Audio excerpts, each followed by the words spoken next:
So Griffin Payne, you were number 1. Now you're number, I think, 26. Welcome. Yeah. It's good to be back. Yeah, man.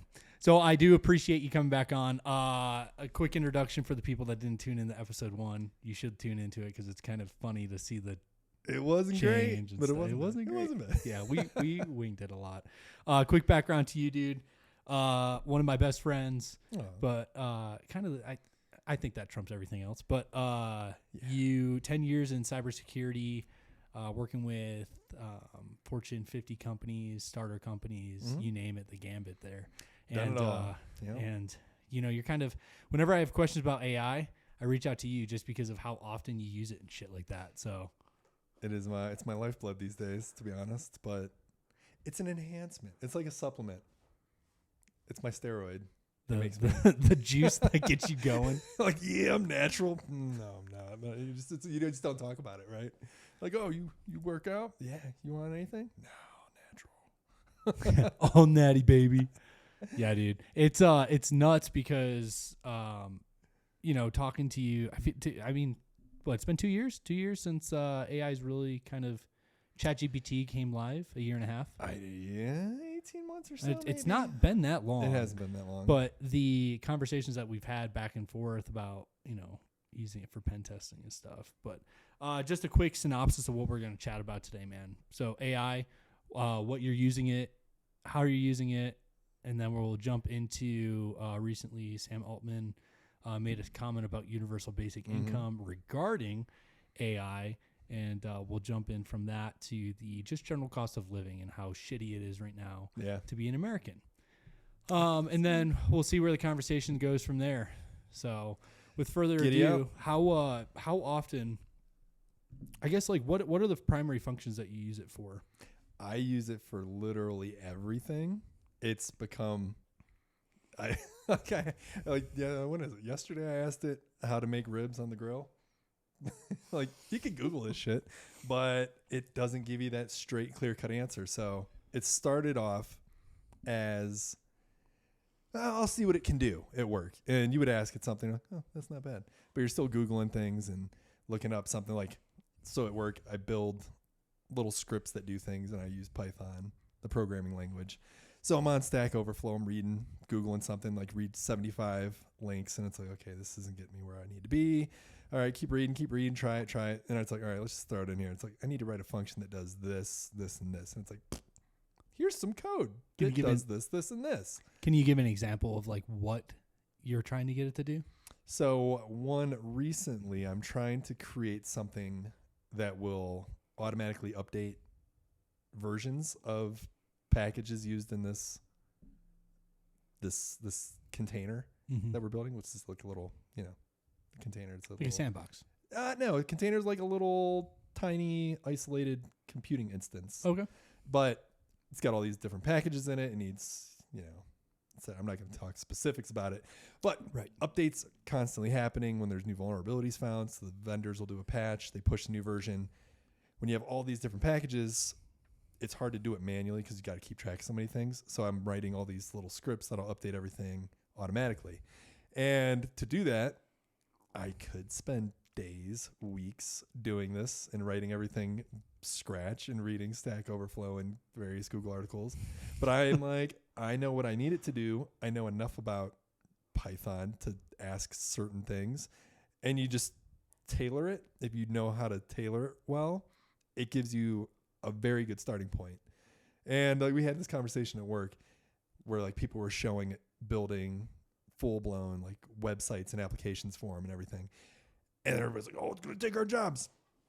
If you're good at your job, it makes you 1,000 times better. If you're not good at your job and you use it, it is very obvious that you don't know what you're doing because it is not perfect and you have to troubleshoot a lot and debug things. If you know how to do that, it is a beast to have in your back pocket. But if you can't do some basic troubleshooting and figure things out on your own, you're fucked. But yeah, I heard it's kind of like, horse and buggy, right? Like the horse and buggy, you could transport people around. And then the automobile came around and it's like, oh God, this makes your job so much easier and so much more reliable, faster and everything else like that. But then the people are like, man, what about the horse and buggy drivers? It's like, well, you just got to learn how to drive the fucking car. Yeah. It'll make it so much easier. Right. So it is interesting. So that was one of the things I asked you a couple months ago, is whether or not this is going to get rid of people's, programming jobs. I think I even like rehashed my first answer just now, but 6 months in, like, I honestly don't know how I was so successful at doing things before. It has replaced every search engine ever. Like, I don't use anything really anymore, except like maybe vendor documentation when I need to see something very specific. But like big picture, conceptual things, Does your boss know that you're using this? I assume so. I think everybody knows that everybody uses it, and they encourage us to, because they know it's like the side quest sword you get in a game where you don't have to go get it, but if you do, you're going to fucking storm through the first 2 discs of this game. Discs. Yeah, it's like steroid use. Yeah, right. It like is TRT use and like first responders, military, and like the it's people. Like everybody that's trying out for SWAT, they're all like, "Oh man, those guys are juicing," and everybody's like, "No way, No, they're not." And it's like you look at them, and you're like, maybe. Like, look at his arms, Jesus. Yeah.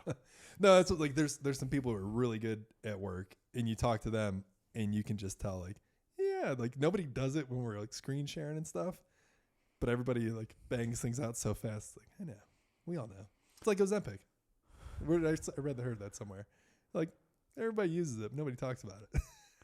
Yeah, it's so weird, man. It's so strange how AI is integrating with almost all facets of occupations, and it's refining the way that we do work. It's making the process so much faster. And I just know from like a law enforcement standpoint, we reminisce, or we wish we were police officers back in the 80s when they didn't really do reports. Right. They could just drive around, pull people over, didn't have to fill out all these documents and all these paperwork. And, during 2010, I got in 2016-ish into civilian law enforcement. And it was a lot of fucking paperwork that I wasn't anticipating. And the one thing that kind of blew my mind is like, I was like, there's gotta be an easier way to do all this shit. Yeah. And lo and behold, slowly but surely, AI is making its way into law enforcement too. How are you guys using it?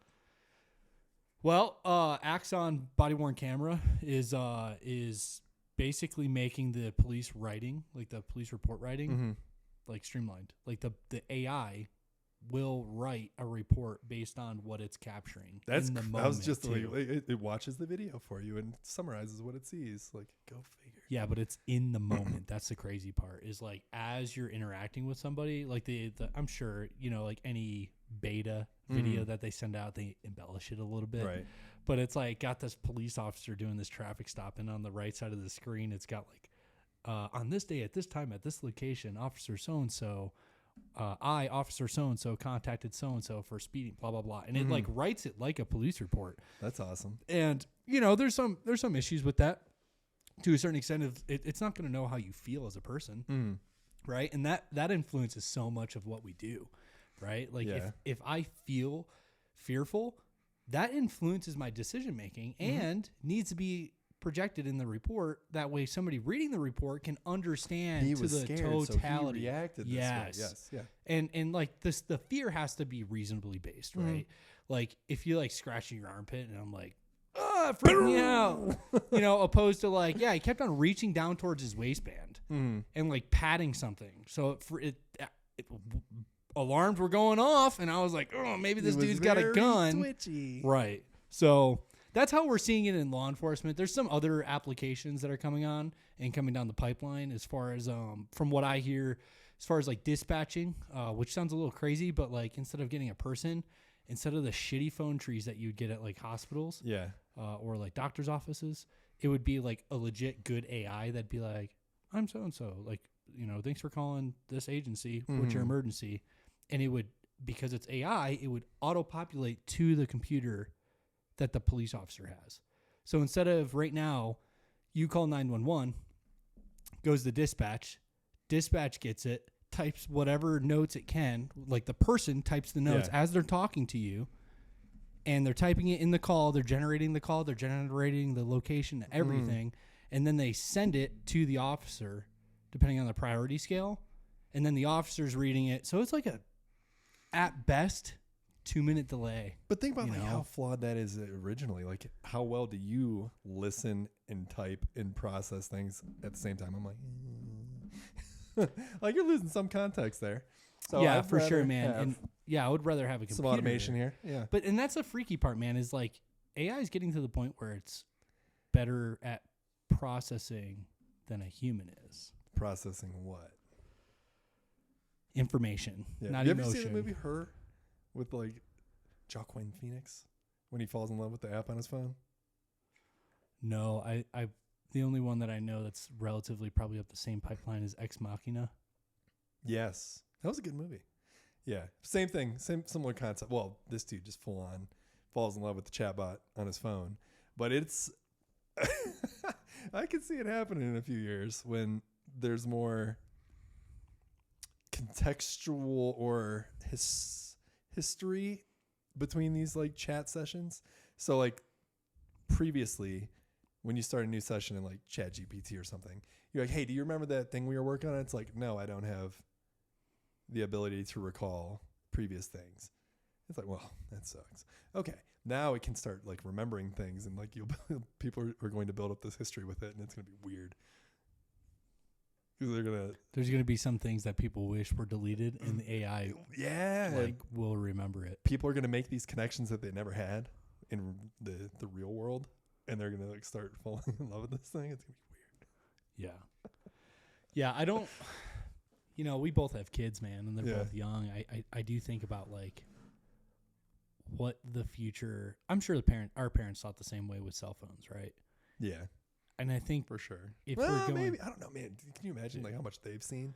So this is what I'm getting at is like there were those parents that are like, I don't know, cell phones aren't going to be good for kids. It's probably going to make them really focused on what's in their pocket and close out from the world around them. And all the majority were like, it'll be fine. Yeah. But what we're seeing now in a lot of research is like, depression is linked, especially in adolescence, to phone use. Mm-hmm.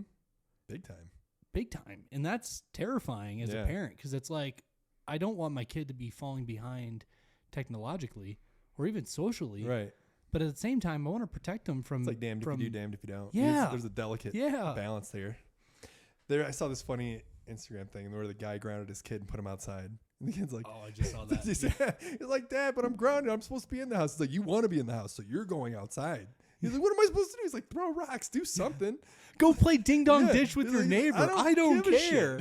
Get out of here. He's like, I don't want to. I was like, what do you want? He's like, I want to sit inside. He's like, no way. And he's like, I just want to watch YouTube shorts and take a nap. And the dad's like, that's exactly why you're outside of the house. Exactly. And he closes the window. I was like, dude, that's good parenting. Yeah. But, part of this is with AI and as we're growing up, man, it's like, how do I stay relevant? Me as a parent, like most kids are like, Dad, why is the sky blue? He doesn't even ask me that. I know. He doesn't ask me what the weather's like. He goes up to our Google, says, okay, Google, what's the... my phone's going to go off. Ours do the same thing. Hey, Google, what's the weather? What's the weather like today? And I got in an argument with him because he said Google told him it was raining. And I was like, buddy, it's fine. I was like taking trash out. Walked out the front door. He's like, Dad, you need your coat. I'm like, buddy, it's fine. He's like, Google said it's raining. I'm like, use your eyes. Look, it's not raining.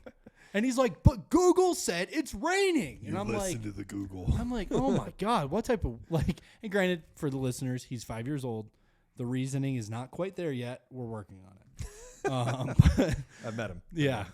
It's a little, but I love him to death, man. But it does make me a little worried, and cautionary, especially because those parents that were talking about the cell phones back in the early 90s were right to a certain extent. And it kind of freaks me out. I remember when we first had kids, I was like, no way, we're never doing screens.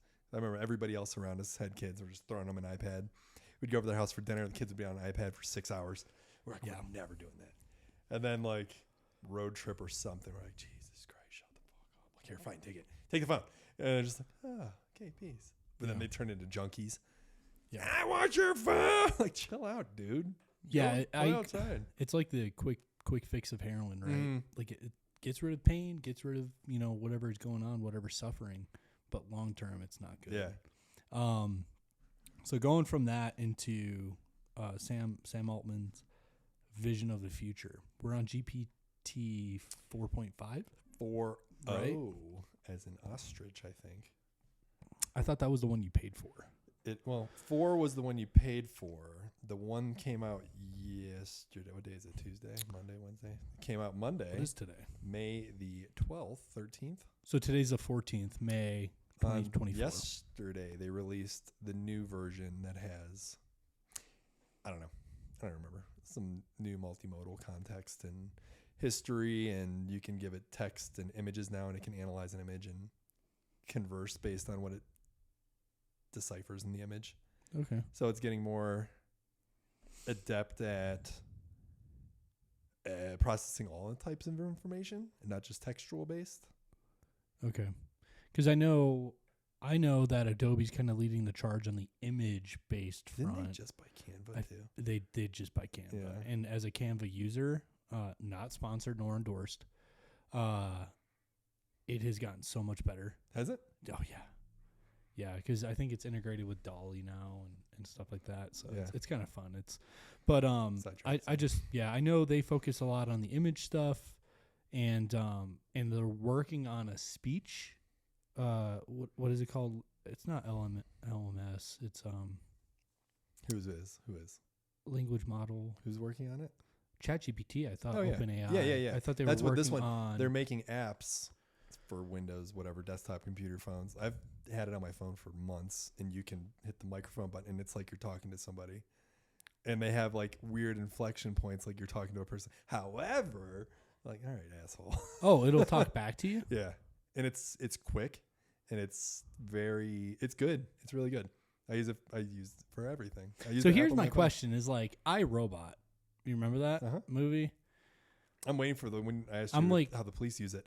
That's next. Premonition or not intuitive, but how are they predictive use? Like, okay, this guy has this type of pattern in his behavior. He's known to be in this area. Where is he going to be? And like start doing that kind of shit. Like license plate readers and all that, and factoring all this data in. And it's going to be, he'll be here doing this. And it'll be weird. Big Brother. Yeah, that's a little dystopian. Yeah. And that's a little freaky. But at the same time, like utopia and dystopia are 1 degree of separation, right? Like I would love to live in a world where nobody killed anybody. Right. And there was no suffering. And we all lived the true human existence to the fullest potential. Period, full stop. But dystopia is 1 degree separation to the right or to the left. Mad Max. And next thing you know, you got the robots killing you, or you got like that, there was a Black Mirror episode where they got this teddy bear that runs as the president, and it's an AI, and it's the forever president because the AI knows what's best. And like at the end of it, it's like fucking cyberpunk, people like running in the streets hiding from the police as the like fucking teddy bear president's like, this person's guilty, and it's fucking crazy. But you know, I've never seen that one. But again, it's 1 degree of separation, and that's where I kind of put the chalks up, and I'm like, I don't know, man. Like, I think the natural world is so beautiful. I think humans, even though we're flawed, we're pretty beautiful. Yeah, but you know, it's like 1 degree of separation. Look at a human. Like, I know you've thought dark thoughts, like, I can kill that person. Well, you know what stops you from doing it? You have fucking morals, and maybe somebody 2 wires across, they're just like, yeah, I'm going to do it. Yeah. Yeah. And then the AI analyzes it, and it's like, this motherfucker is going to kill somebody. Just on razor's edge, yeah. If there was thought police, I'd be in jail 30 times over. Yeah, 1984. This is, I think I mentioned this in the last episode with Josiah. If people haven't read 1984, they need to read it. The audiobook is okay. Reading it is better. It's an older book, so it's kind of dry till it picks up in chapter 4. But it's kind of scary of how close we're getting, especially And how they with talk AI. about like war in the middle, and it's just like Yeah. why they do it. I'm like, oh wow, that's so true. Yeah. Yeah, it's going down the road of AI. So we're on 4.0. For Is it like It- what are they? it was 3.5 turbo, which was free. 4 was a paid version. Okay. Then they came out with 4.0. I think it's O, like the letter.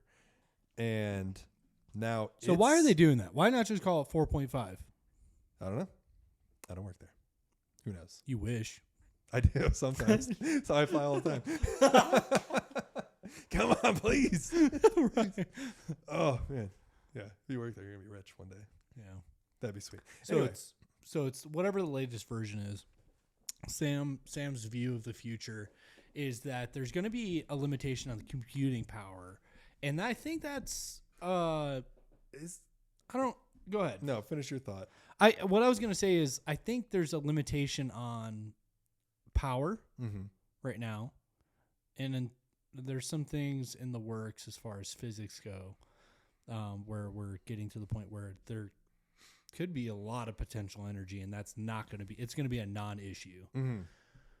And then we come into the form of storage, which they just came up with like a new CD that can hold like millions of terabytes of data, like whatever the next level of a terabyte is. You're so informed. I don't know.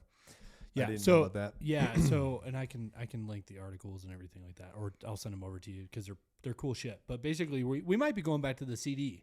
Is they found like a new way of like encoding data on a CD that allows for an optimization more so than like a SSD.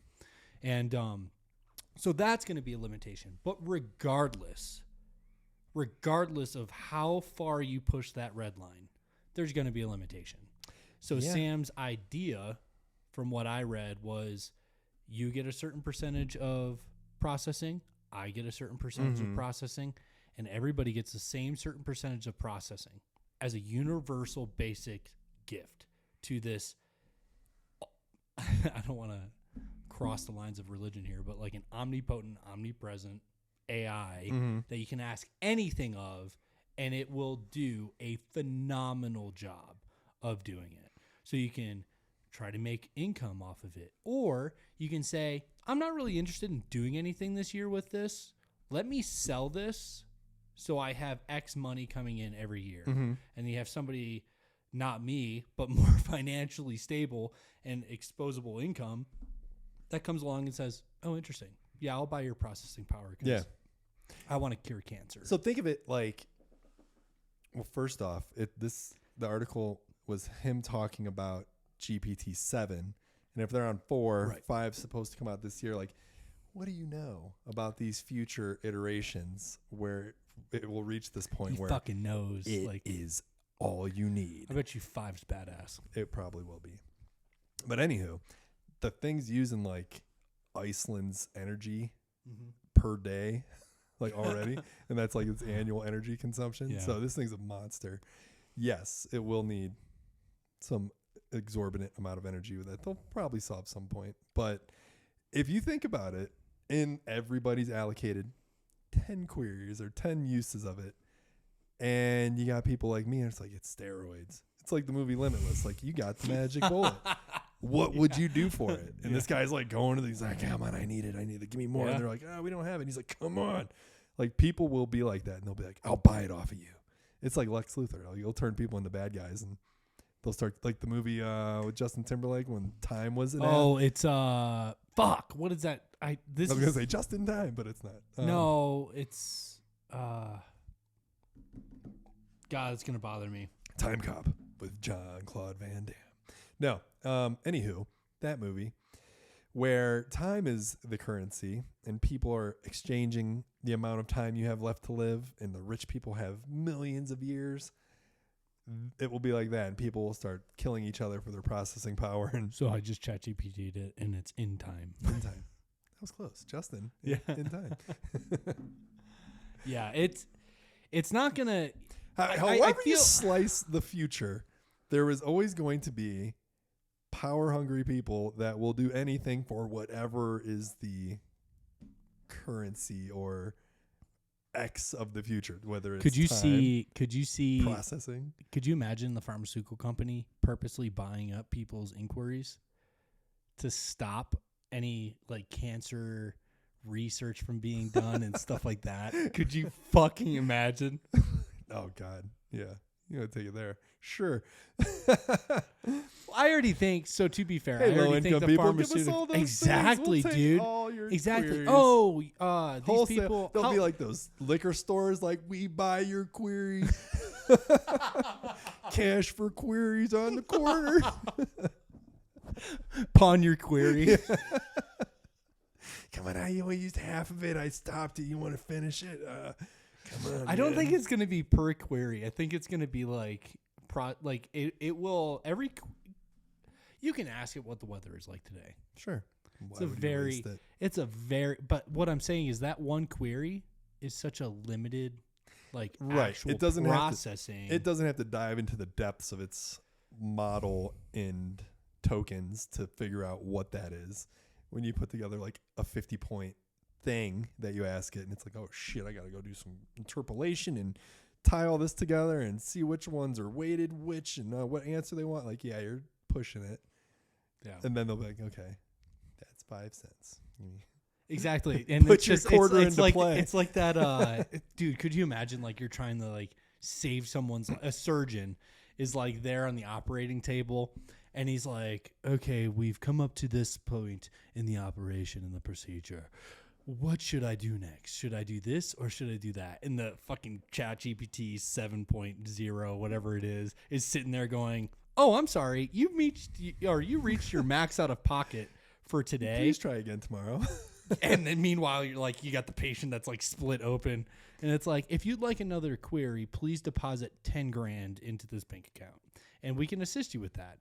Like, how fucking dystopian is that? And how scary idea? is the possibility of that? Because students everywhere are using it for everything. People are getting dumber because we're reliant on this technology. I just said so myself, how much I use it at work. Like, I'm a lot better at what I do. I would still be able to do it, but I'd be like light years behind where I am now in the last 6 months if it wasn't supporting me. And like, yes, I learned a lot, but things are constantly changing. So it's just like Cliff's Notes, and it teaches you as you're doing things. So people are going to start getting a little lazier. Independent. Yeah. Yeah. You know, and it going back to the universal basic income, I think it's a good idea. Mm-hmm. I think it's manageable. It's scalable, especially with technology that grows. And I think it's one step towards the full potential of a human. And I mean that in the sense of like day in, day out, there are tons of people that wake up, go to work, they're not fulfilled, they go home, they spend a little bit of time with their family, they go to bed, they do the same thing the next day. And every now and then they get 2 days off in the weekend. And, you know, they're this whole matrix concept is kind of ingrained in them. And the full human potential, I don't think lies in that. I think it lies outside. I think it lies in creativity, in the moment, sharing experiences. I mean, how sad is that when you think about it like that? Like, yep, go rinse and repeat and slog through your day for 5 days a week, and then you get rewarded with 2. But now you got to go do all this other stuff because it's your time off. I'm like, that's sad. Yeah, and they can barely afford to live life. I don't know that statistic, but how many millions of people like have to decide between eating and paying a bill? Like, how sad is that? I was there. Yeah. I was for sure there. And I think, like, I'm sure you can think back to a time where you're like, oh, yeah. Fuck, do I put Early this on days. the credit card? We lived on like, one for a while, yeah. It was hard. When, like, my first real job out of the service industry, paid, what, $10 an hour? Rent was, I don't even know how much then, but between the two of us, like, yeah, we make $1,300 a month. Rent's $900. We have food, groceries, bills. Like, yeah, we'll just put $500 on the credit card every month. And we'll just keep living on that till we make it, till we get a better job. It's like, how long? That's a vicious cycle. Yeah, it's like dreaming of the dream, right? And you know, Kaylee and I started law enforcement making $14 an hour, I think, maybe a little bit less. Dude, I mean, rent was still, I think, $1,200 $1,200 a month. You know, where we were living in North Carolina, and it was rough, man. There were thank God I never fell into the credit card debt. And this is like a Dave Ramsey moment of like, don't be in debt. Beans and rice and beans. But legitimately, there were moments where we're like, fuck, are we late on this payment? Like, constantly trying to figure out what we could cut out. And you know what's crazy is I've scaled the salary bracket. Yeah. I'm above 6 figures at this point, and I still feel like there's times where I'm like, fuck, man, what can I cut out? Like, cost of living keeps creeping. Yeah. Insurance keeps going up. Home insurance, car insurance. Thank God I don't have a car payment, but I need a new car on the horizon because my 2 cars are quitting on me. And this for the listeners, they got over 100,000 miles on them. Like, these aren't like newer cars. Like, I take care of my cars and drive them until they die. Yeah. But dude, it's like this looming thing on the horizon where it's like, fuck, man, if I don't make $10,000 more than I'm making this year, next year, I'm not even keeping up with the fucking cost of living. Dude, it's crazy. In the inflation rate. I was reading right before I came over here, like tomorrow's inflation report, like everything's so expensive. And like, I'm doing really well for myself in my career. And thankfully, it's not super bad most of the time, but like sometimes on payday, like when the first of the month's rolling around and the mortgage is due, it's like everything's due then. You got your kid shit, which is $300 a month for everything now, because I don't know why. Yep. Food, we used to budget like $200 a week or $150 a week. Now it's like $350 because everything's so goddamn expensive. You want to feed your kids decent food so they don't turn obese and die. Yeah. Right. You don't want to cause all these problems. So, well, how much is some organic apples? $14 a pound. Oh, Jesus Christ. Yeah, it's insane. Yeah, and I don't know where this ends. I do have some numbers for you, which is fucking crazy. So this is 1980 versus 2023. Okay, and this has average home prices. So the home price in 1980, $47,000. The home price in 2023. This is all median. $436,000. Isn't that fucking It's insane? 9 times more expensive. Hold on. Down payment for 1980, $9,400. Down payment in 2023, $87,000. Interest rate in 1980, 14.7%. Interest rate in 2023, 7.5%. Now you might be thinking, oh, this is a pretty fucking good deal. No. Nope. I can do math. Monthly payment in 1980, $463. Monthly payment in 2023, $2,444. Literally over $2,000 more. Yeah. But then you see hold those on. arguments where it's like $1980 versus the $2023. It's like $613. I'm like, it's sure, maybe. Well, they're equating that's like the average of all costs across the board. This is specifically with housing, and this is what and the reason why I'm focusing on this is if you want generational wealth, the fastest way to generational wealth is real estate. Full stop. You see how Period. many of those hedge funds and big banks are just buying up single family homes all over the place? Yeah, I wonder why. Uh-huh. Yeah. Keep you So hold on. forever. I want to get to the final part here. All right, sorry. So the average median income in 1980, $21,000. So you might be thinking, no, that's not that much. The average median income in 2023, $88,000. Now it's 4 times the amount. However, the house to have the same, so the monthly payments is 6 times more expensive now than it was in 1980. The average home price is 9 times more expensive than it was in 1980. So to have the same purchasing power, you would need to be making $140,000 a year to have the same purchasing power as somebody making $21,000 in 1980. That's crazy. Now that's the median. Yeah. Mind you, the median today is $88,000. The problem I have with this is it has shifted. And if anybody for a moment pauses and says, oh, this is just the, rising cost and fluctuation. Fuck you. Get out of the matrix. Come join us.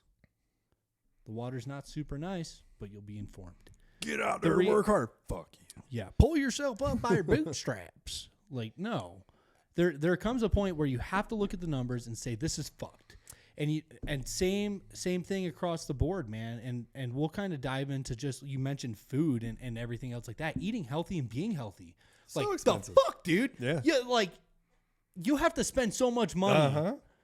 We can get into that in a moment. Yeah, dude, I was go going to for say, it. but I work in a very, I wouldn't say lucrative, a field that pays well, cybersecurity. I have a lot of friends. I talk to people of all walks of life. The only people I know that aren't like sweating money a bit are people who are doing something ethically questionable, or they don't have kids. Like if you have kids, you're fucked. Sorry. Like not saying don't have kids because they're expensive, but it shouldn't be that way. You shouldn't be punished for continuing on life in this world. You said your cost per week has gone up almost double for like healthy foods and the stuff kids like are growing that. and things like that. But we are pretty health conscious and try to do well. My wife, as you knew, I think she talked about it on her podcast. Yeah, Christy. she did. Yeah, she was there. She had kidney cancer 2-3 years ago, and totally out of the blue, no family history, no genetic markers that would indicate that's something that she should have been concerned about. Just happened. The speculative answers are like, it could have been something you were eating, could have been water where you were growing up back in the Rust Belt, could have been anything. So we're like, we're not drinking tap water, we're not doing this, we're not doing that. Like, we're eating organic food, we're making our own shit, like nothing processed. We eat really well. On top of that, supplements. So I signed up for something called Function Health. I'm not sure if you've ever heard of that. Are you sponsored by them? No, not sponsored. I just think it's a fantastic Okay, I just service. want to be clear. Oh, I can't wait to tell this story. This piece of shit. Okay. So there's this guy. His name's Dr. Mark Hyman. He was worked at the Cleveland Clinic, but he focuses on functional health, which is not Band-Aid the symptom. It's let's get to the root cause and the issue of why these symptoms are showing. Mm-hmm. And I read an article from him in GQ about like his lifestyle and how he eats, what he does, how he works out. And then I started researching it more and then saw this company, Function Health. Let me pause there for a second and take it all back to late January. I was snowboarding and we were in Steamboat. Beautiful day. It was super snowy. We were in the woods, deep powder. I was exhausted, just like hucking myself down like these tree runs. I'm not bad at snowboarding, but I'm not this level of good. It's like double black diamond expert terrain only. And I'm just like boom, bombing through the snow. And then you fall and you're buried like waist deep and you just got to claw yourself out and like mashed potato. Yeah. And I was dying and I didn't eat breakfast. I had like a Gatorade on the way there and then got there, rode all day, felt okay. And then at the end of the day, I had a piece of pizza and a Coke and drove home. As I'm driving home, start getting tunnel vision. And I'm like, this isn't good. Like something's wrong. So I like, call my mom on the phone. I'm like, maybe I'm just freaking out. I need to talk to somebody. And as I'm talking, I feel better. And all of a sudden it comes again. I'm just like, oh my God, I got to pull over. So I stop at a gas station, got a water and a Gatorade and a can of air as they sell out here in Colorado. I was like, this will make me feel better, right? Like, come on, something's got to work. And I like slammed the water. I ate some food and I'm driving and all of a sudden it just kept happening. Everything's just like turning black. And I'm like, what the fuck? Like, this isn't good. And then if you're not familiar with the area, the ski resorts are all kind of in an area very close to each other. And then there's the highway back, which is 70. Is it 70? 470? Yeah, it's 70. 70. Yep. So 70's all backed up because it's Sunday afternoon, ski day. Everybody's out skiing. So it's like Google Maps is like, go this route through Loveland Pass, which is this mountainside windy road with no barriers, no guardrails, no lights, just total blackness, windy road. I'm like, I'll save a half hour. As I'm driving on this road, everything starts happening. Like I'm blacking out. I'm like, I'm going to drive off this cliff. And I keep pulling over to like the employee parking spots. I'm like sweating and like shitting bullets. Like this is not, I'm going to die. Like I'm dying. And like I kept waiting for like, the road's this big. It's big enough for a car and no room for error. So I'm like, where's there a pull off for like a scenic overview or something? Oh my God. And I'm like throwing water in my face, hitting this air, like windows down. Like, oh my God, what's happening to me?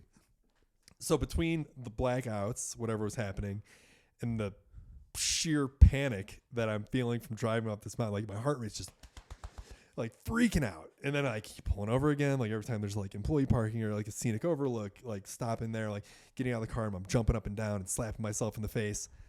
I finally make it out of this road, get back on 70, and like I shit you not, there's an ambulance, 2 cars in front of me. I'm like, I just need to get in front of this car and bump them.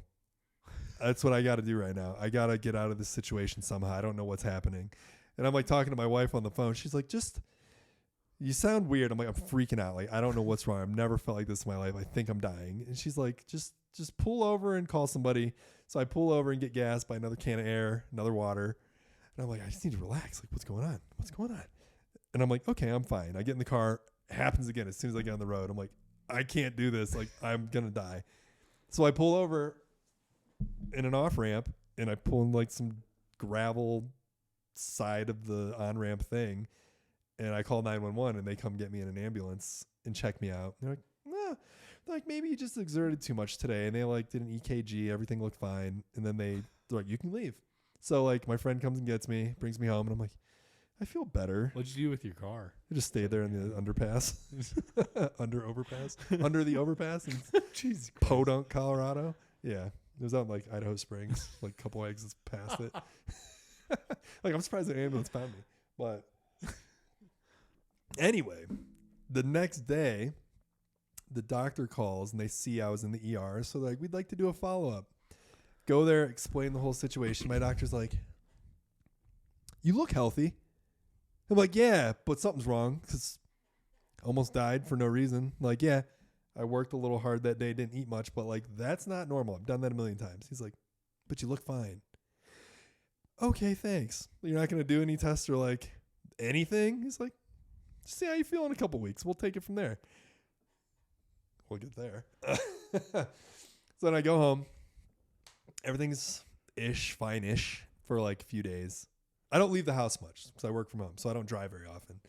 I'm driving again a couple nights later to go to the store, and I'm coming home, then our street, which is kind of windy, Lake Gulch Road, and it happens again. I'm like, I'm going to drive off the side of this road. Like, oh my God. Like, what the fuck is going on? So I call the doctor the next day. I'm like, you need to see me, do some tests.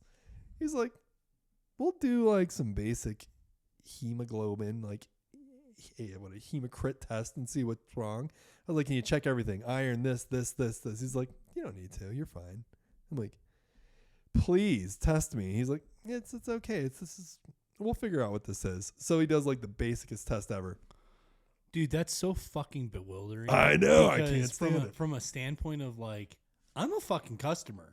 I'm asking you to do everything. Now, I'm not asking you to probe my asshole. Yeah. I'm not asking for that. It's like, why the fuck do you care? Is it to be fair, my money that to you're be fair, saving? About I don't probing give assholes, a shit. Men, go get your prostate checked. It does he bother won't me. do that for me either.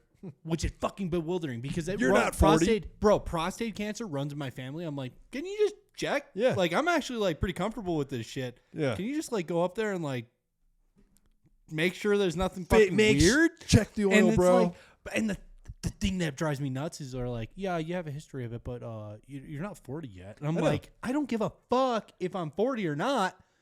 My dad has some shit going on.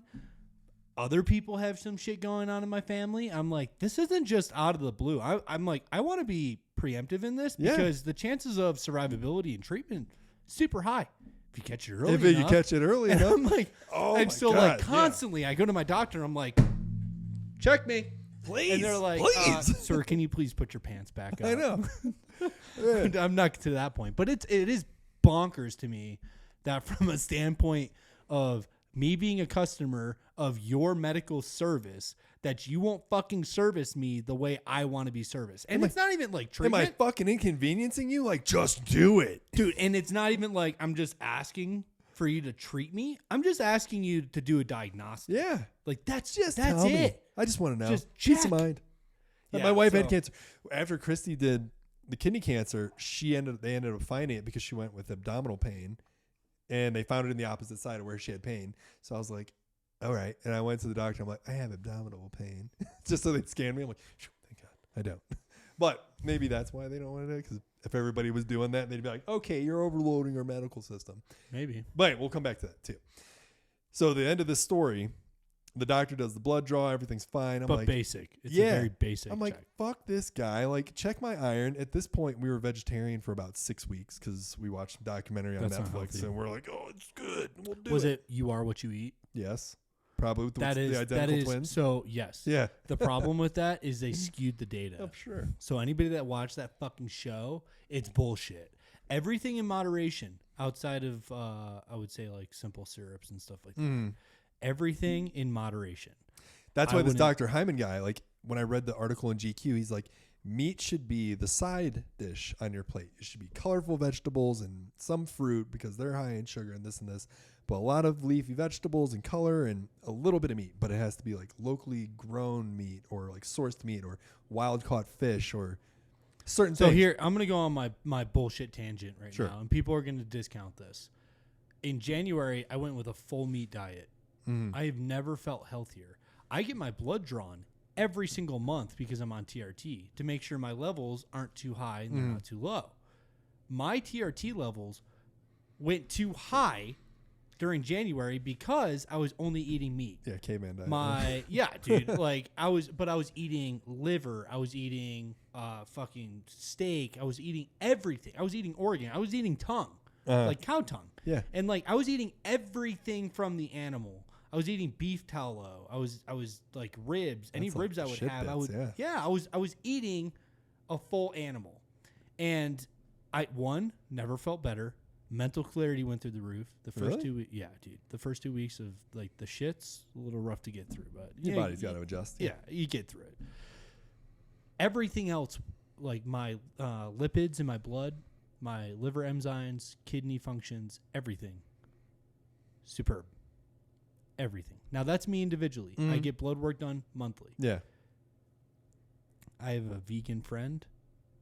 Says they're healthy. They're not. Christy was a They are vegetarian. like 80 pounds overweight. Overweight? Overweight. Wow. Their BMI is not good.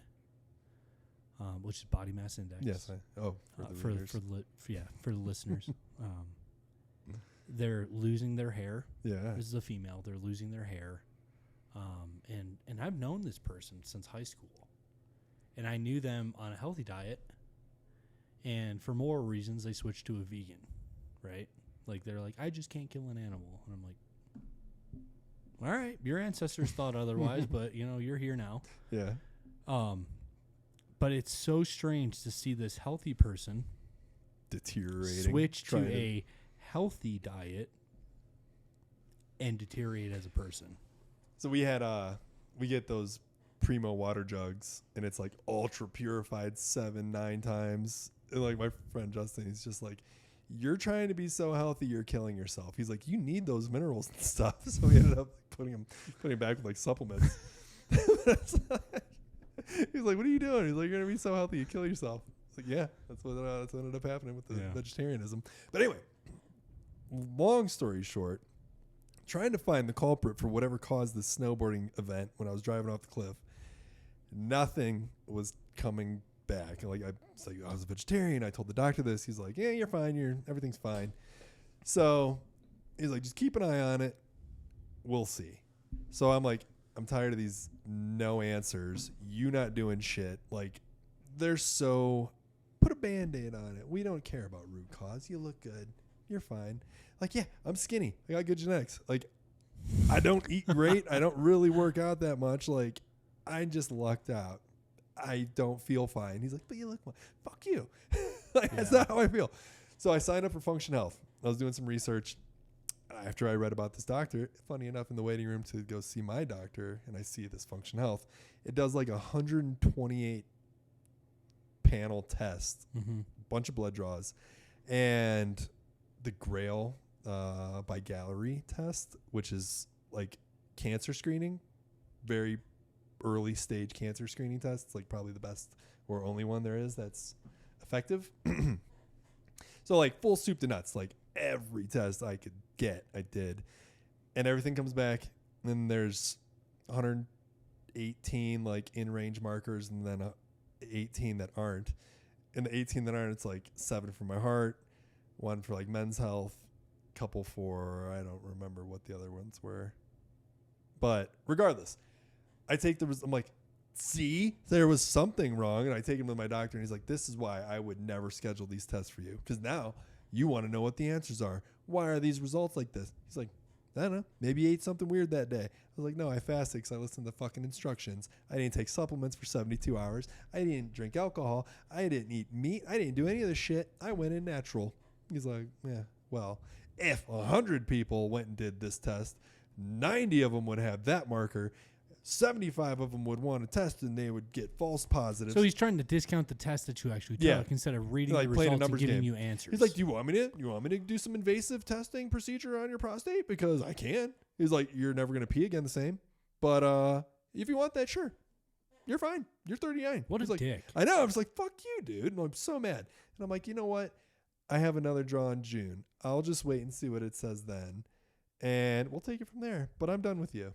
And just Function was amazing because after it does everything, they have a clinician that reviews all your results, tells you like, this is concerning. You should maybe see a provider for this and like explain this result. This is interesting, but based on what you said you eat and your supplements you take, that could be caused by that.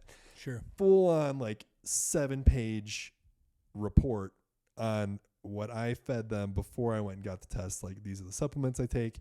You don't take supplements for 72 hours before, so you can like clean yourself out. So they have a baseline of what your body's like, which was really cool.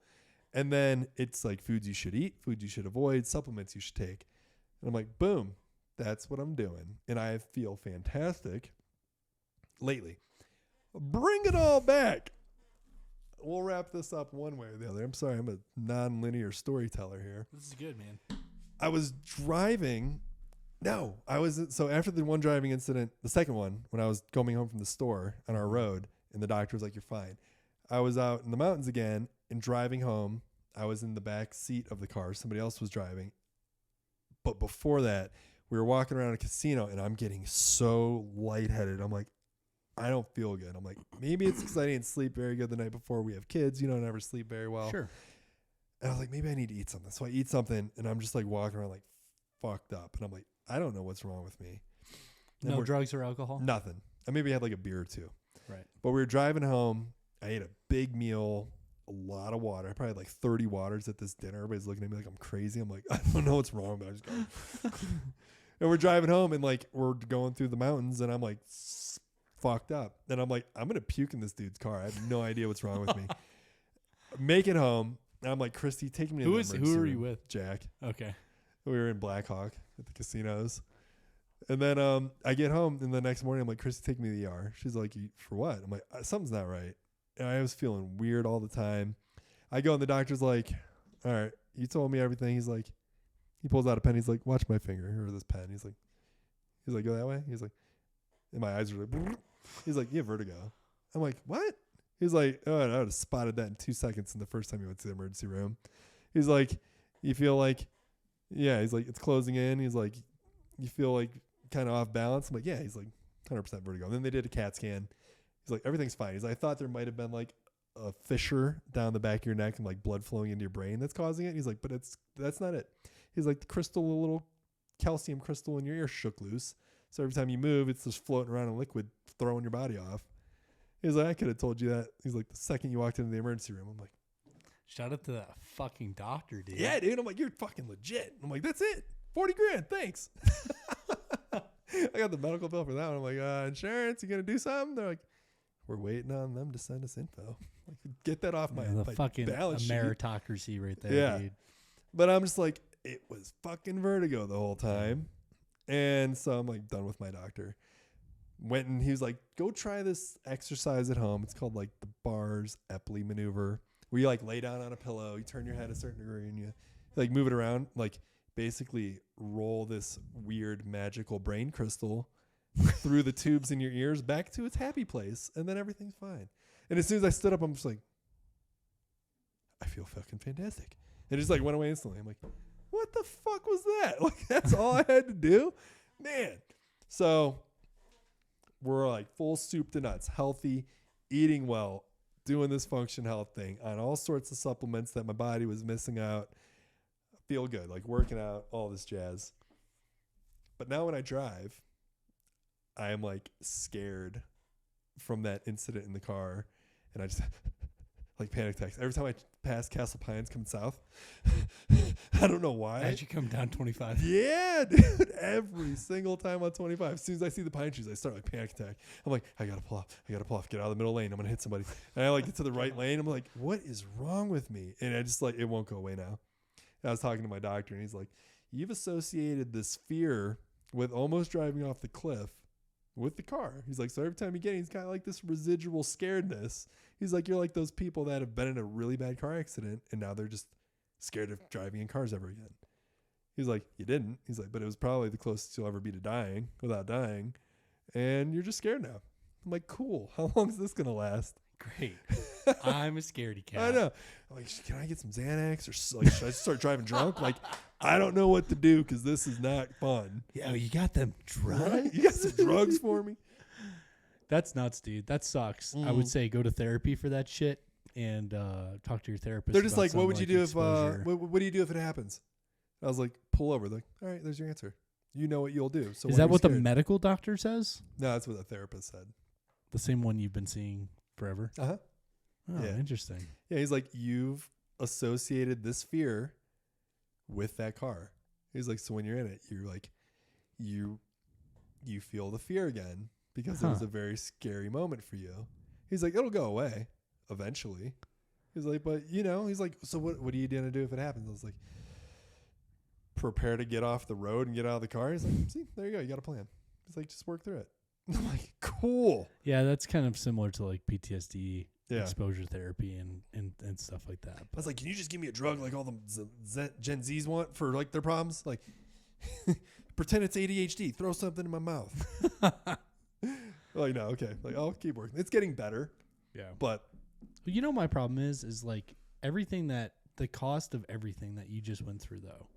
Is so astronomical. So function health, and like I would recommend it to anybody if you've got some money to spare. It was $500. Okay. But you can use your HSA. Okay. And I have an HSA. Like, I work for a company that puts a shit ton of money in it for you, for families. Speaking from a position of privilege. Yes, absolutely. But they're like, hey, you have a family. Here's $900 or something like that. I'm like, boom, done. Sure. And then I added on the Grail test, which was a little more expensive, but it does the most comprehensive pre-cancer screen, like early stage detection. After my wife had cancer. Yeah. I want to know. An obvious Especially fear. when my fucking doctor won't do the prostate test. I had a high prostate PSA level. And he's like, you could do that from sitting on a bike seat, funny. I'm like, I don't ride a fucking bike. Maybe you felt it. I did it, man. I did it. I hope he watches this. I'm never coming back to you. Yeah. Piece of shit. Don't say his name. Oh. Yeah, don't say his name or he'll sue us. Yeah. Oh, man, dude. Like, come on. You know what's crazy is like everything's so expensive, and then last week you have the Met Gala, and I can't help. Where else can you drink fresh children's blood? Yeah, $70-something thousand a ticket. Man, what Christy was talking about, she's like, they're talking about it like it's the Hunger Games, and they're like, people are blocking and unfollowing all these celebrities. I'm not a TikTok or any of that. Mm-hmm. And I didn't know what was going on. So she caught me up. Seeing these outfits, it does look like straight up Hunger Games. And I was like, Met Gala, why is that so familiar? It's such like a known name. So I look it up because I don't remember. It's like for the fucking Costume Institute. Yeah. Like, what is that? They raised $23 million for the Costume Institute? Like, do they need that much money? Well, dude, the crazy part is you've got the war on the Eastern Front, right? You got Ukraine fighting Russia. People starving to death because the grain imports aren't flowing. You got the Israel-Palestine conflict where you got fucking children, women. This way, we'll let you out free. Exactly. Oh, you're an aid worker? Bye. Oops. Yeah. Boom. It's like, what the fuck is going on? And then the media's like, yes, fuck those Palestinians. These kids are protesting in college. Kill them. Dude, and then you got the fucking Hunger Games. Are you coming to the tree? Is he saying Zendaya? It's like, whatever, dude, like from I Spider-Man. know. Like, what is she wearing? She's like bleeding out of her eyes in this big, elaborate costume. And it's like, Met Gala is known for its secrecy. No phones. $75,000 per ticket. Like, what do you think goes on in there? For 75 G's and no phones? Yeah, it just goes to, again, you read the news. In one screen, you got the Met Gala. Like, as you're scrolling. Next story.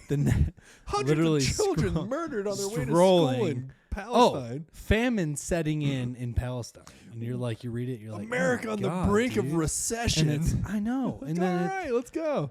75 G's for this party. Fucking sign me up. Nobody fucking cares. Yeah. Nobody cares. Everybody's like, oh, did you? I swear to God, it's very, very alarming to me when I see somebody that's like, I'm very aware of all the shit going on in the world, and I want to talk about it. I don't care what your political views are. You can say, oh, I'm pro-Palestine or, oh, I'm pro-Israel. I'm more of a person that's like, I understand both sides. I understand why Israel's fighting. I understand why Palestine's fighting. I understand why Russia wants to take over parts of Ukraine, if not all of Ukraine. I understand that. I understand why Ukraine wants to maintain its sovereignty. I get that. Let's talk about that. Sure. Don't come to me and say, oh, did you see this celebrity's outfit at the Met Gala? I can't believe they would wear that. It's funny that that's a higher priority in people's lives than shit going on. Like, yeah, what about the 40% tax rate that we're at currently, close to in America if you're making over a certain amount of money? Well, fuck those fucking people, bonkers. Yeah. Well. But no. I'm talking about all of us. I'm talking about the Social Security. I'm talking about Medicaid, Medicare. I'm talking about. Oh, dude, this gets me so pissed off. You're taxed on your income.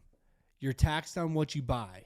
You're taxed on your buy medical. something and then you're taxed on that thing you own. You're taxed on your car. You're taxed on the roads.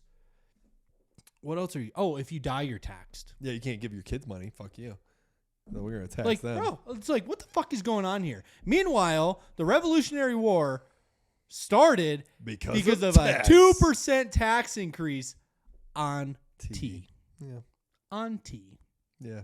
How dare you fuck with my tea? So we're breaking free. And it's like, place. I'm sitting here, I'm like, our Social Security is getting ready to end in 2035. You know what's on right now? NBA Finals, NHL Finals, whatever, like playoffs. Go watch that. Did you see the abs? Did you see the abs? The abs play? Oh, it was fantastic. I know, like, nah.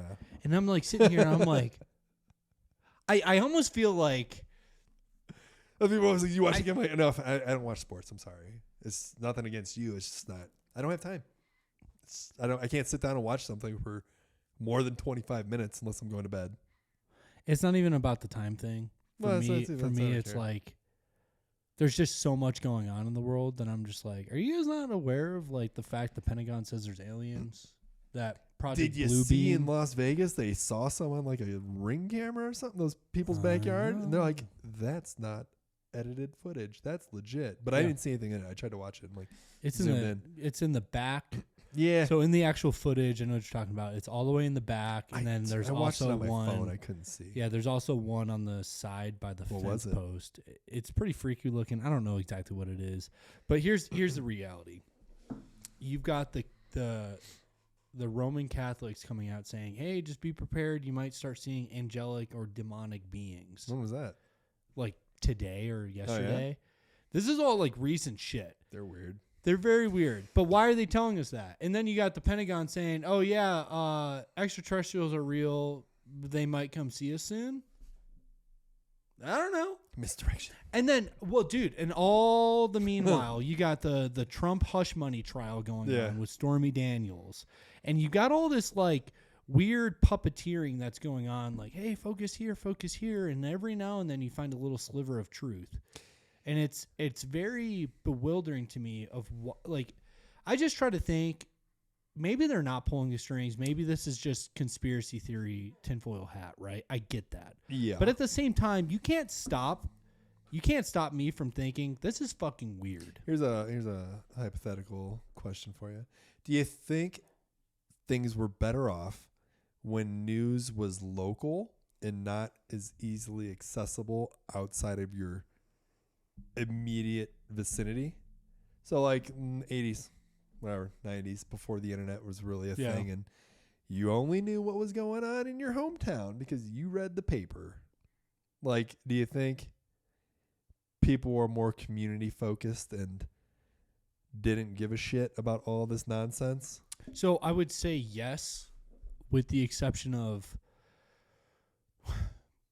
you had 6 channels on TV, maybe 3. Dude, the problem is like I do think local is acting global to a certain extent. Now, until we start getting now. I think then, I mean, dude, you still had Martin Luther that still rallied hundreds of thousands of people. Well, yeah, but that was like 70s or 80s. That was like whatever the 60 Minutes show equivalent was then. Like, you didn't know about that for like a week after it happened unless you were part of those. Well, that's a shout out. That's a shout out to NPR because I think NPR really broadcasted that and got it. But that was like the sneaker net. You know what I mean? Like somebody was there. They walk and tell other people in this town like we're doing this. The other town goes and tells another town. Like that's grassroots rally right there. Yeah, but that scares the shit out of the government. To be honest with you, and knowing being a part of the intelligence community when I was in the military and being privy to a lot of information, it's very alarming what the federal government thinks as a threat. And it can be as small as like remember I won't say what organization locally did this, but remember the protest that happened because of the Pride Festival that happened at the fairgrounds? This was like 6 months ago locally here in Castle Rock. Maybe a little bit longer ago. I don't know. Anyway, there were people that were very concerned about how many people showed up and how they got so many people to show up. And it's like, listen, this is fucking America. This is like, we hold the power. We, the citizens, hold the power. The government does not hold the power. We allow you to make decisions on our behalf. Yes. People are just ignorant and naive and complacent. Is probably the best word for it. Like, yeah, I'm fine. I don't care. And this is like, what's that saying? It's like, I should have said something when they did that. And it's like, but I did. And it's like, I should have said something when they took my neighbor, but I didn't. I should have said something when they took my wife, but I did. Well, now the situation is this, is everybody reads history as morally superior. Mm-hmm. They all think I'm going to be better than that. But the reality is they're not. No. Everyone reads about Nazi Germany and what happened during that time frame, and they want to believe, oh, I would totally stand up for Anne Frank. I would totally stand up for my Jewish neighbor and hide them. I would totally do that. But you know what the pandemic of 2020 exposed? Is no, they wouldn't. No. The same people would morally judge you at any slightest opportunity they could. If you just give them a fucking reason. Yeah. So to answer your question, do I think things were better? I think people lived a more fulfilled life. And I think that's shown by depression rates. Yeah. But at the same time, the things I'm talking about are like fabric of our society level. I'm talking religion. I'm talking, dude, if you think an alien civilization truly does exist, that's intergalactic and traveling around, why the fuck does it matter if I'm working? Right. Why does it matter? Like, if it brings me purpose, fully understand. And my job, being a law enforcement officer, brings me purpose. I protect people. I respond to their emergencies, right? there are some things I respond to that I'm like, this is not really a police function, but I'm there. Yeah. At its core, the things I'm talking about are societally based. So not very local, but what confuses me is when I'm having these conversations and people bring up, oh, did you watch the Av games? Did you see what's going on with, this royal in London of like, ooh, she's not been in the media for a while. So what's going on? Ooh, so scandalous. And I'm like, you guys, Plato's allegory of the cave comes to my mind. And I'm like, you guys are looking at the shadows and you're not turning around to see who's actually making the shadows. That's the conversation I want to have. Yeah. I mean, there's a reason you stand in the checkout aisle at any of the grocery stores and it's all like U.S. people today, like all this bullshit magazines, and it's all gossip and people eat that shit up and they're just complacent to anything else going on around them. Like, I don't know how many people have newspaper subscriptions anymore, or I don't know how many people consume anything anymore, but I don't know. I'm social media agnostic. I mean, I don't really, I'm on a couple of them, but I don't use it. Yeah. I'll doom scroll like once a month when I'm like sitting there bored out of my mind just because, but like those people are so consumed by it and like, that's all they think about. And like, you just pull your phone out for whatever. And it's just like, they're just always on it. And like, I was around people this weekend. They're just like, hey, what are you even looking at? They're like, I don't know, I'm just scrolling. Like, go do something. Like, instead of living in the moment, they live in their phone. But going to the conversation piece, I don't think people that don't want to think about those big picture ideas are less or even less capable of thinking of those ideas. I think they realize, one, it's out of their control, which I do envy. I'm like, oh, okay, you've accepted this that's going on. But like part of me, the rebellion part of me, gets really frustrated when I'm like, that if you and I got together and we get a couple more, and I'm not calling for the revolution nor anarchy towards the United States government. I support the United States government and what our vision is. I have political differences to some extent, but not calling for any rebellion. But hypothetically speaking, I know that it only takes 20% of the population to enact a change. And the government knows that. Man, if you could even get 20% of people to vote. 20%. Dude, I'm telling you. Like, the reality, the power. I'm not even talking about voting. I'm talking about demonstrating. I'm just saying, voting, what's the turnout? Like 42% these days?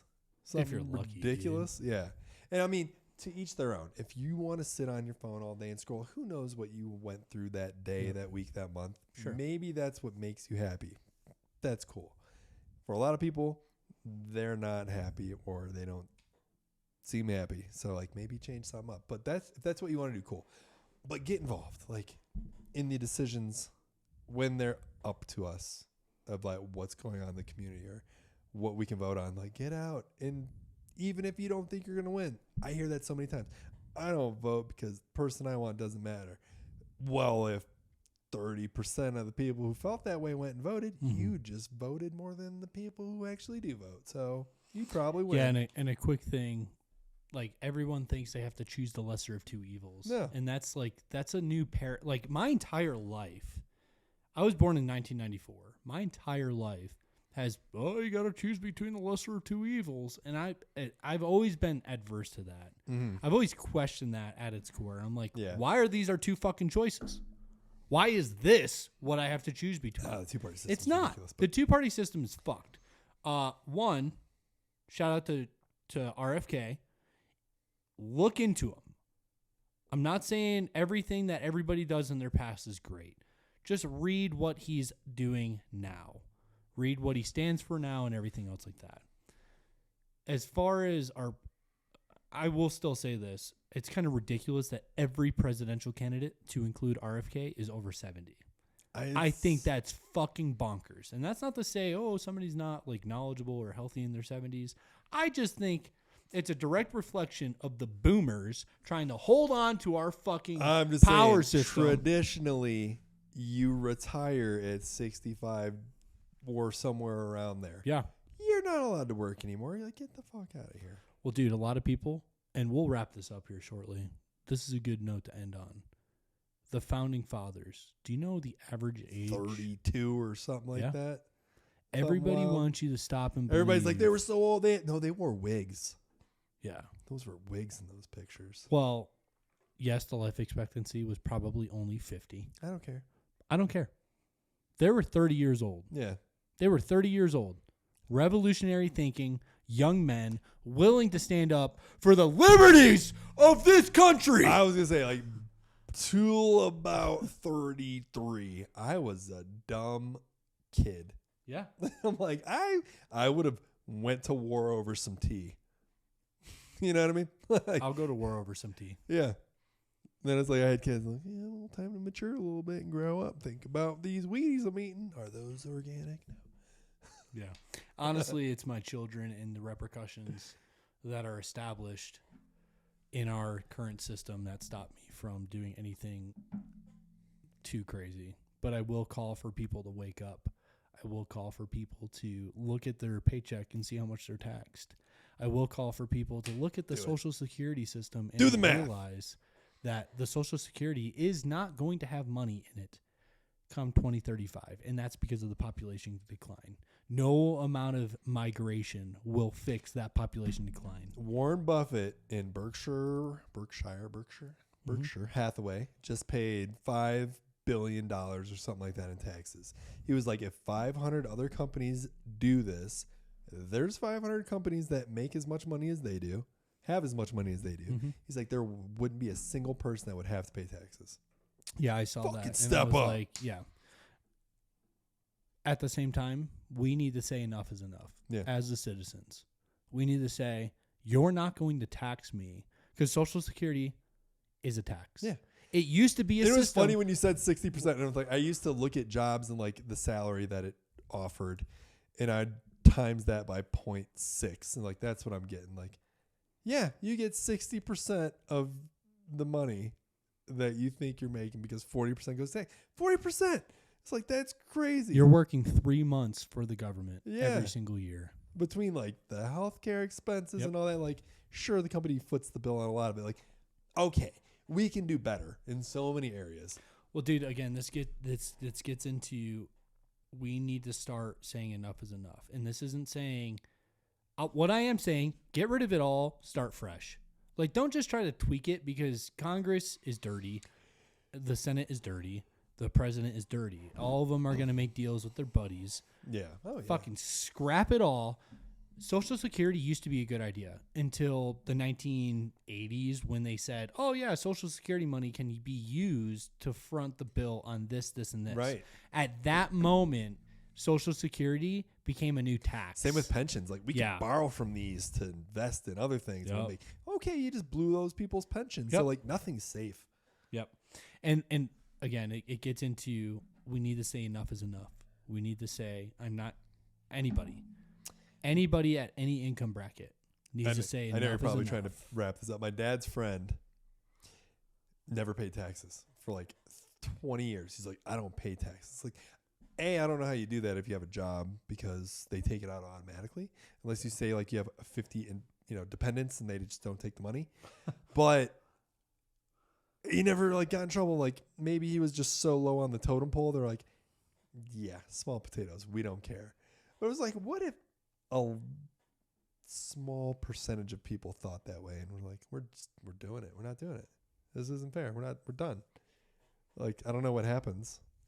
I always know like they caught Bugsy Siegel or Al Capone on tax evasion. Like, that's always the hammer when you got to go after some criminals. So maybe it's a heavy hammer. I don't know. Again, it's a deterrence due to the repercussions of the action. But if enough of us get together peacefully and say, enough is enough. Anybody over 65, 60 and above, at this point, right now, this time, gets this much money. Everybody that's put money in gets their money reimbursed immediate. One, that's going to boost the economy. Yeah. Two, it makes me feel better as a person that's put a substantial amount of money into Social Security. Sure shit, man.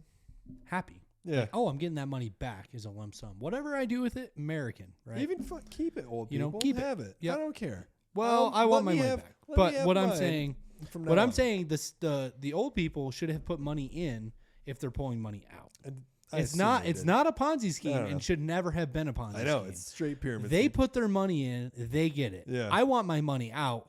I want to opt out of this because I'm not going to get it. But you just bought these great Cutco knives. Don't you want to go sell them to your friends? Think about the money you can make. It's a Ponzi scheme. America.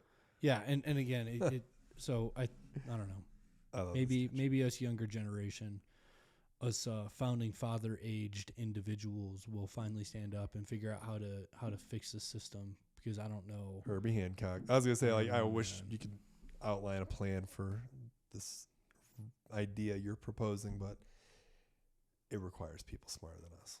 Well, no, they're not smarter than us, and I've had conversations with them. I've had conversations with Congress people before, and they're not smarter than us. I didn't mean them. And the smarter people. the smart staffers, people don't run for Congress. Yeah, the staffers.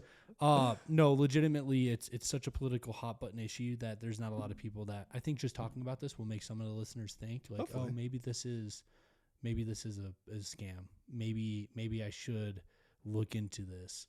And I'm telling anybody with a paycheck, just look at your paycheck and see how much money is being taken out. It's going to be 40%. And I don't know how true it is.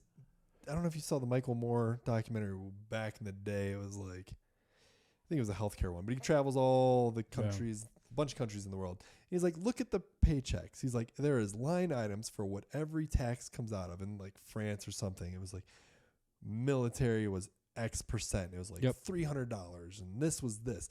He's like, America, it's income tax, Social Security. He's like, what do those go to? Yep. He's like, it would be 70% military and 60% this. Like, no, I don't want to pay that. Like, put my money a lot of the money actually goes to the payment of the previous debt. Right. So, and what that's so substantial. 50 trillion in debt right now. Exactly. And it's so astronomical. We can't even make our payments anymore before we default the next year. Yep.